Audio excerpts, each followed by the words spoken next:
Les anthropologues nous le disent. L'homme est religieux par nature avant de le devenir par la grâce. Religieux, c'est-à-dire relié à, dans sa conscience profonde, qui n'écoute pas toujours. Il sait que son existence n'est pas due au seul hasard, que sa vie ne vient pas de lui-même, qu'il n'en est que le gérant et non le propriétaire, qu'elle a forcément un auteur, qui le dépasse et qu'il ne peut désigner vraiment.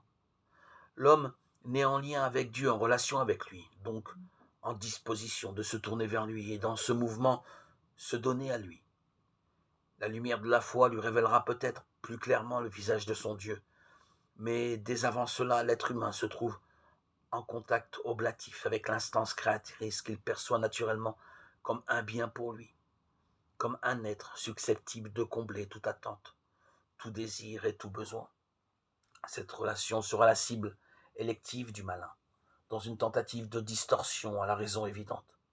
Profitez là encore de la faculté naturelle de l'homme à se donner pour séparer l'amour dont celui-ci est capable pour son Créateur, du don de soi, séparation dangereuse et parfois mortelle. La suggestion consistera à proposer une image de Dieu correspondant à des instincts ou des perversions du cœur ou de l'intelligence de l'homme.